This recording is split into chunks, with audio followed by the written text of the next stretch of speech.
You know, we're always told that to be influential, to be powerful, you have to have a voice. You've got to speak up. But what if I told you the exact opposite is true? What if the most powerful thing you can do in any room is to say nothing at all? Today, we're going to dive into the incredible counterintuitive power of absolute silence. Now, that idea, it kind of goes against everything we're taught, right? We're conditioned to fill the silence, to contribute, to show what we know. But this quote suggests that every time we do that, we might actually be, well, weakening our own position. Let's dig into how silence can become your most powerful strategic advantage. So, where does this constant pressure to talk even come from? It's what I like to call the talking trap. This deep-seated belief that the more we say, the smarter and more in control we must seem. But is that really what's happening? And this is the big mistake so many of us make. I mean, think about it. A business meeting, a dinner party, there's always that urge to just yammer on, right? To explain every little detail because we think it's going to impress everybody. But the reality is, it often does the exact opposite. Okay, so this is where it gets really interesting. Because over-explaining isn't just about sharing too much information. Oh no, it's about sending a signal. And trust me, it's probably not the signal you want to be sending. Look at this contrast. Your intention, your goal is to project confidence, to sound like you know what you're talking about. But the reality, that constant need to talk, to fill every single second of silence, it actually broadcasts the opposite. It practically screams insecurity and weakness. It tells people you're uncomfortable and you desperately need their approval. Let's break down what's really going on under the surface here. Constant talking can suggest a real lack of self-control. I mean, the thinking goes, if you can't even control your own words, what else can't you control? It just sucks the power right out of your presence. And let's be honest, the more you talk, the higher the odds you're going to say something, well, dumb, something you'll regret later.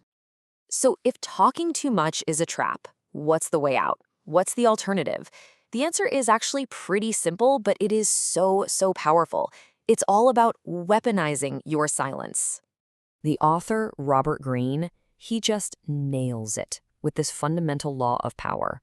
Always say less than necessary. And look, this isn't about being rude or standoffish. It's about being strategic. So think about it. When you hang back and just observe, instead of jumping in to dominate the conversation, something wild happens. You create this instant air of mystery. People can't figure you out, and so they start projecting all of their own thoughts and insecurities onto your silence. And then, bam, when you finally do open your mouth, your words have this incredible impact. A short, maybe even a slightly vague comment suddenly becomes this profound statement that everyone starts picking apart.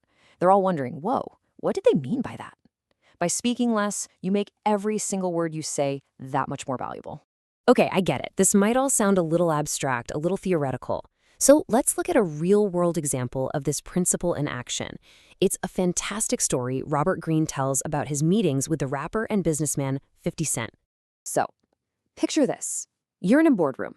It is filled with these high-powered, slick executives. The tension in the air is thick, you could cut it with a knife. We're talking millions of dollars on the line, and every single person in that room is trying to impress the guy at the head of the table. The 50 Cent, he wouldn't try to dominate. He wouldn't posture, he would just sit there and listen. Maybe he'd have this little wry smile on his face, looking like he wasn't totally sold on what they were saying. He would say almost nothing. And how did this room full of sharks react to his silence? People, experienced professionals, they literally started trembling. They started talking more, explaining more, bending over backward, basically competing with each other just for a tiny nod of approval. His silence drove them absolutely crazy and made them desperate to fill that void. And the craziest part, when he finally did say something, just a short, curt comment, the entire room would let out this huge, collective sigh of relief. He had completely commanded that entire meeting without ever raising his voice. That is the power of strategic silence. All right, so how do you actually use this? I mean, this isn't just a tactic for rappers and boardrooms, right? This is a real tool that you can start using, like, tomorrow. I want you to think about it like this. Your words are a currency.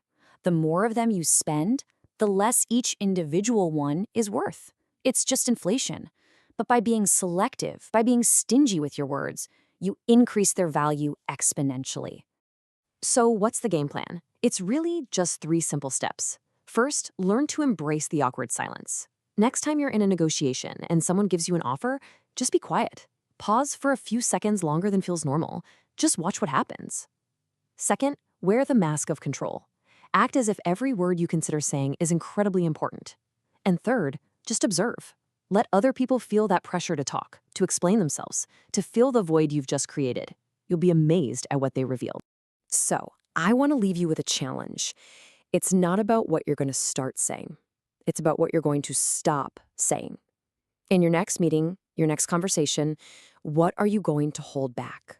What will you choose not to say to make the few words you do use that much more powerful?